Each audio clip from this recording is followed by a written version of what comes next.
수원이 오늘 극적으로 이제 김주찬 선수가 동점골을 만들면서 1대1로 무승부를 거뒀습니다. 그런데 일단 무승부를 거뒀기 때문에 승리한 건 아니긴 하지만, 그리고 수원에게는 분명히 지금 순위가 6위까지 떨어져 있고 수원만 18경기를 했어요, 현재까지. 근데 이랜드와 김포보다 승점이 어쨌든 뒤처져 있는 상태죠. 그러다 보니까 이 4등이 되려면 수원이 승리가 필요한 상황이긴 한데, 중요한 건 뭐냐면 변성환 감독이 부임한 이후에 분명히 수원이 달라진 게 보인다, 피부로 느껴진다가 일단은 다행인 점이고, 수원 삼성이 변성환 감독이 부임한 이후에는 지난 주말에 있었던 성남과의 경기 승리, 그리고 리그에서는 3무승부입니다. 그리고 이제 주중에 있었던 코리아컵에서도 1대1로 무승부를 거둔 다음에 승부차기에서 졌거든요. 90분 내에서는 진 경기가 없죠. 그렇기 때문에 변성환 감독이 부임한 이후에 수원 삼성은 분명히 감독 교체 효과를 매우 극명하게 보고 있는 팀이다 라고 볼 수가 있겠는데, 일단 오늘 경기도 보면 전임 감독이었던 염기훈 감독과 어쩔 수 없이 비교를 하게 되는데, 염기훈 감독 때와 변성환 감독 때의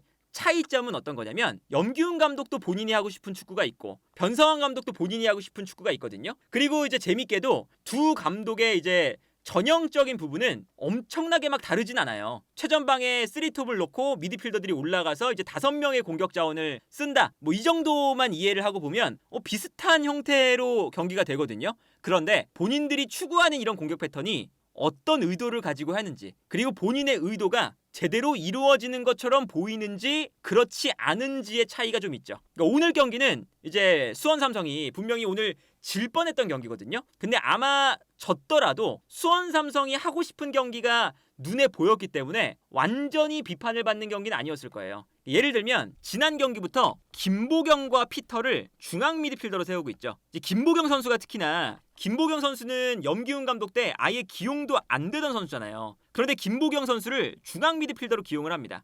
김보경 선수가 그 염기훈 감독 때 기용이 되지 않았던 뭐 가장 큰 이유 중에 하나는 기동력적인 부분. 중원 싸움에 있어서 김보경 선수가 아무래도 과거와는 다르게 기동력이 떨어지면서 중원 싸움에 대한 부분을 채워주지 못한다, 이런 거였잖아요. 그런데 김보경 선수를 살렸으려면 어떤 형태로 살렸어야 되는지를 변성환 감독이 보여줍니다. 예를 들어서 이런 형태에서 공격을 할 때는 피터 올라오거든요. 김보경과 피터가 이제 2명의 공격형 미드필더처럼 돼요. 근데 여기서 손석용과 김주찬이 측면을 벌립니다. 벌리면 수비가 끌려 나가죠. 끌려 나갈 때 자연스럽게 김보경 선수나 피터가 가운데로 침투를 해요. 근데 이 침투를 막기 위해서 자연스럽게 수비가 또 좁혀지겠죠. 그러면 좁혀질 때, 그때 손석용 선수가 가운데로 들어오면 그 순간 김보경이 측면으로 돌아뜁니다. 이런 움직임이 괜찮다는 거죠. 특히나 이 김보경의 특성, 김보경은 측면과 중앙을 모두 뛸 수가 있잖아요. 측면 공격수로도 뛸 수 있고 공격형 미드필더 혹은 중앙 미드필더로 뛸 수가 있으니까 이러한 형태를 유연하게 만드는 거예요. 손석용이 측면에 있을 때 수비가 끌려나가는 이런 형태를 만들면 김보경이 침투를 하면 되고, 만약에 손석용이 가운데로 들어오면서 수비를 끌고 들어오면 이때 김보경이 측면으로 돌아뛰어라. 그러면 수비가 끌려나가니까 끌려나갈 때 그 순간 손석용이 가운데로 들어왔다가 다시 측면으로 움직이면 되는 거잖아요. 그리고 이때 손석용이 측면으로 뛰면 수비가 또 끌려나갈 테니까, 그러면 끌려나갔을 때 페널티 박스 안에 있는 공격수에게 공간이 난다. 선수들의 특성을 하나하나 살렸으면서 수비를 끌어내는 과정을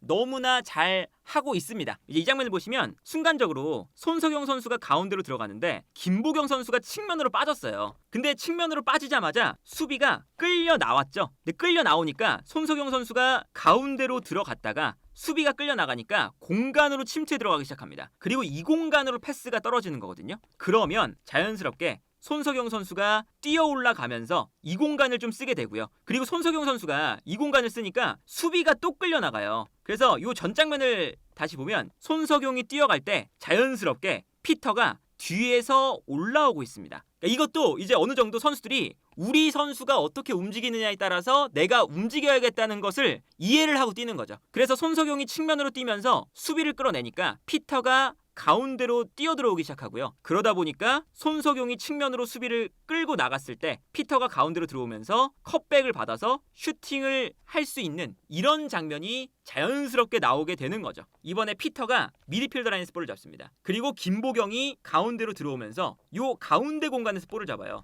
그리고 왼쪽에는 이제 김주찬, 오른쪽에는 손석용이 있죠. 최전방에는 이제 김현 선수가 있어요. 여기서 이제 어떻게 움직이느냐? 일단 김보경한테 먼저 패스가 넘어갑니다. 김보경한테 패스가 넘어가고 김보경이 볼을 잡는데 김보경이 볼을 잡을 때 자연스럽게 수비가 올라와서 김보경을 압박을 하려고 그래요. 근데 그 순간 김현 같은 경우는 약간 빠지면서 수비를 끌어내고 있고요. 김주찬은 측면에 있다가 오히려 김보경에게 수비가 쏠리니까 가운데로 뛰고 있습니다. 그리고 여기서 결정적으로 김보경 선수가 뛰어나가는 김현에게 먼저 패스를 주죠. 그러니까 김현 선수가 수비를 끌어내기 때문에 김현한테 패스가 넘어가면 김주찬이 안쪽으로 뛰어갈 수가 있겠죠. 그래서 이 다음 장면에 김현이 볼을 잡아서 수비가 김현에게 붙으니까 뛰어들어가는 김주찬에게 원터치로 자연스럽게 내주는 장면이 나옵니다. 그래서 김주찬이 1대1 상황. 여기서 이제 물론 슈팅이 골대를 맞고 나오면서 득점으로 이어지진 않았지만 측면과 중앙에 있는 선수들이 계속 스위칭하고 누군가는 끌어나오면 공간으로 뛰어갈 수 있고 이런 움직임 자체가 유기적으로 이루어진다.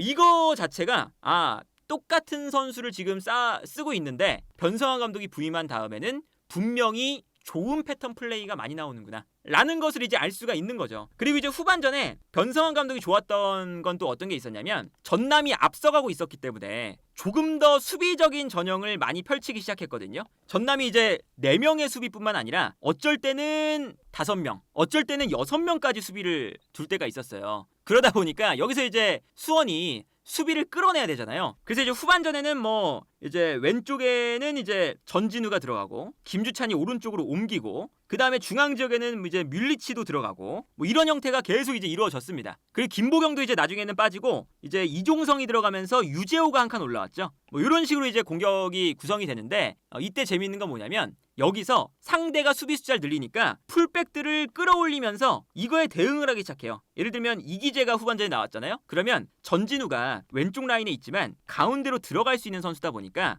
이기재가 올라오고 전진우가 좀 가운데로 들어갑니다. 피터도 있고 유재호도 있고 그리고 여기서 이시영까지 올라가 버리면서 김주찬도 가운데로 들어오는 이런 식으로 상대가 수비 숫자를 늘리면 수비 숫자를 늘리는 것에 대응을 하는 이러한 이제 선수 배치를 잘 가져가는 거죠. 그리고 이제 여기서 움직임 자체도 이제 굉장히 좋은 게 뭐냐면 이제 오늘 뮬리치가 기본적으로는 많이 놓쳤습니다. 뮬리치를 쓰는 방법을 어느 정도 좀 알고 있어요. 변성환 감독이 찾아가고 있어요. 이제 왜 그러냐면 뮬리치가 한국에 오기 전에는 본인이 측면 공격수로 뛰었다고 인터뷰를 했죠. 뮬리치가 그래서 측면으로 빠져나가는 움직임을 많이 해요. 그 움직임을 살리기 위해서 그냥 단순하게 뮬리치에게 수비가 밀집한다고 해서 붙여주고 떨어뜨려줘라. 이렇게 가면은 사실은 뮬리치를 제대로 못 쓰는 건데 오늘 경기 보면 이 뮬리치의 활용법도 굉장히 좋은 게 전진우, 피터, 유재호, 김주찬 이렇게 한 명씩 붙어주니까 여기서 이제 공간을 만들기 시작합니다. 예를 들면 유재호가 가운데 있다가 빠져나와요. 빠져나오면서 수비를 끌어내면 이때 뮬리치가 여기서 공간으로 뜁니다.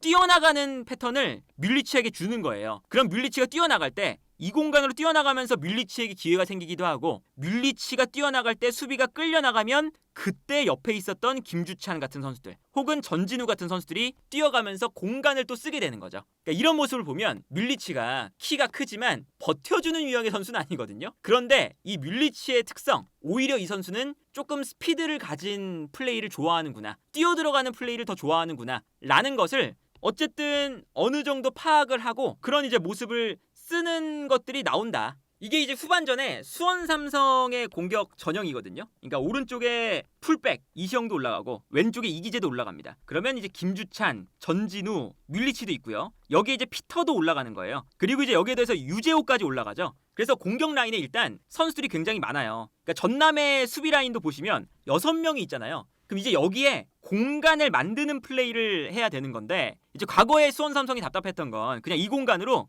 그냥 붙여줬죠. 근데 오늘 수원을 보시면 이제 이런 장면이 나옵니다. 피터가 위에 있다가 약간 이제 가운데로 들어오면서 수비수 한 명을 끌어냈습니다. 그리고 여기서 김주찬 선수가 가운데로 들어가면서 또 수비 한 명을 자연스럽게 끌어내요. 2명의 선수가 일단 끌려 나왔죠. 끌려 나오니까 뮬리치가 가운데 있을 때 뛰어갈 수 있는 공간이 생깁니다. 그래서 실제로 뮬리치가 여기서 김주찬이 올라올 때 뒷공간으로 뛰고요. 뒷공간으로 이제 패스가 들어가거든요. 그래서 뛰어들어가는 뮬리치에게 패스가 떨어지면서 여기서도 좋은 찬스를 만드는 모습을 볼 수가 있는 거죠. 그리고 이제 뮬리치도 버티는 플레이가 아니라 뛰어가는 플레이를 하니까 본인의 장점도 살아나고, 만약에 여기서 뮬리치가 경합에서 이겼으면 수비가 또 뮬리치에게 끌어당겨지기 때문에 다시금 뛰어들어가는 피터라던가 김주찬이라던가 이런 선수에게 또 찬스가 연쇄적으로 나오는 장면이 될 수도 있었어요. 그러니까 이런 모습이 참 좋은 거죠. 선수들이 수비를 끌어냈다가 뛰어들어가고, 뛰어들어가면 수비가 또 끌려 나가니까 그 공간을 찾아 또 뛰어들어가고, 이런 움직임들을 수원 삼성의 선수들이 어쨌든 단기간에 변성환 감독이 부임한 지 얼마 안 됐는데 그런 모습들을 분명히 보여주고 있거든요. 이 장면도 수원 삼성이 순간적으로 풀백이 올라오면서 측면에 올라오고 김주찬이 가운데로 들어옵니다. 뮬리치랑 거의 투톱처럼 뛰죠. 그러다 보니까 전남의 이제 왼쪽 풀백이 이시영을 따라가야 되는지 아니면 김주찬을 따라가야 되는지 굉장히 애매한 상황이 나와요. 그리고 가운데 있는 중앙 수비수도 김주찬을 따라가야 되는지 뒤에 뮬리치가 있으니까 뮬리치를 커버해야 되는지 아주 애매한 상황이 나오죠. 그러다 보니까 순간적으로 풀백이 끌려나가는 순간 뛰어다가는 김주찬에게 피터의 패스가 들어갑니다. 완전히 이 수비 라인을 무너뜨렸죠. 그 다음에 김주찬이 뛰어 들어가면서 이 공간을 써요. 그리고 김주찬에게 수비가 끌려나가니까 뮬리치에게 공간이 납니다. 연쇄적으로 이제 수비를 하나 둘씩 계속 끌어내는 거예요. 측면, 중앙, 그 다음에 이제 뮬리치에게 공간. 그래서 이 다음 장면을 보면 김주찬이 뮬리치에게, 물론 뮬리치가 여기서 이제 마무리를 못 지었지만 이렇게 수비를 끌어낸다. 이런 모습들이 그래도 이 변성환 감독의 전술이 칭찬받을 만하다. 감독이 할 수 있는 건 어쨌든 전술적으로 상대 수비의 공간을 만들어내는 그것까지는 할 수가 있죠. 선수들에게 동선을 어떻게 가져가라, 풀백이 올라와서 수비수 한 명 끌고 나가라, 뭐 이런 식으로 한 명 한 명 끌어내면서 공간까지 만들어줄 수 있는데, 사실은 마무리는 공격수 개인이 하는 거니까 이거를 뭐 감독이 어떻게 해줄 수는 없는 거니까 이런 장면만 봐도 이런 기회들이 나온다는 것 자체가 변성환 감독의 축구가 조금은 달라졌다, 수원 삼성이 분명히 달라졌다라는 것을 알 수 있는 포인트라고 할 수가 있겠습니다. 그래서 득점이 나올 때도 마찬가지예요. 피터가 약간 내려와요. 전진우가 가운데로 들어옵니다. 그러니까 수비수들이 이 공간으로 올라가게 되겠죠. 피터와 전진우가 전방에 있다가 가운데로 들어가니까. 반면에 뮬리치 보세요. 뮬리치가 가운데 있는 게 아니라 약간 측면으로 빠져 있습니다. 측면에 빠져 있다가 오히려 수비수가 전진우와 피터에게 끌려가니까 뛰어들어가요. 이거는 이제 마치 루카쿠가 하는 플레이랑 비슷하거든요. 루카쿠도 키가 큰데 오히려 측면에 빠져 있다가 뛰어들어가는 걸 좋아하거든요. 키가 크지만. 그런 것처럼 밀리치가 측면에 빠져 있다가 오히려 앞쪽 공간에서 피터와 전진우가 수비를 끌어당기니까 뛰어들어가고, 이 공간으로 이번에는 피터가 아주 결정적인 패스를 찔러줍니다. 그러니까 뮬리치가 오늘 좋은 찬스를 많이 맞이한 거예요. 그래서 뮬리치가 여기서도 1대1 찬스. 근데 1대1 찬스에서 결정력이 안 좋으니까 골키퍼에게 막힙니다. 막혔지만 뛰어들어오는 이제 김주찬이 이 아주 안 좋은 뮬리치의 결정력을 막고 나온 걸 다시 뛰어들어가서 마무리하는 장면이 나오죠. 어쨌든 뭐 뮬리치가 뛰어들어가는 역할을 맡기 시작하면서 본인의 그래도 본연의 역할을 하기 시작했다. 그렇기 때문에 아마 수원 팬분들은 물론 수원 삼성이 이기지는 못했지만 팀이 많이 바뀌었구나. 그동안 이제 분명히 수원 삼성이 공격 숫자를 많이 뒀는데 측면에서 올리는 패턴 플레이만 한다. 김현의 머리만 노린다. 물리치의 머리만 노린다. 이게 좀 답답했잖아요. 그런데 공간을 만들어내는 플레이가 체계적으로 나온다는 것 자체가 팀이 믿고 기다려주면 변화하겠구나라는 이제 그래도 믿음을 줄 수 있는 그런 감독이 변성환 감독이 아닐까. 그래서 뭐 어쨌든 아직까지는 변성환 감독이 성적으로만 보면 그렇게까지 막 뛰어나진 않아요. 성남전에 이기고 리그에서는 부산, 경남, 전남에게 비겼고요. 코리아컵에서는 90분 동안은 비겼지만 승부차기에서 패배를 했어요. 그런데 승리한 건 딱 한 번밖에 없지만 팀 자체가 시즌 초반과는 완전히 달라졌다는 것을 감안하면 충분히 지금 수원 삼성은 긍정적인 변화가 됐다. 하지만 여기서 이제 조금 더 길게 본다면 5경기까지는 했잖아요. 그러면 이제 변성환 감독도 물론 선수의 이제 아주 안 좋은 결정력 이런 게 있긴 하지만 승리를 확실하게 가져오면서 승점을 좀 쌓을 수 있어야 시즌 막판에 플레이오프에 들어갈 수가 있다. 그리고 이제 플레이오프에 들어가면 또 거기서 승격할 수 있는 기회가 좀 생기는 거니까 다이렉트 승격은 무리라도 그런 이제 플레이오프에서의 승격을 바라봐야 되는 그런 이제 수원 삼성이 아닐까 싶네요.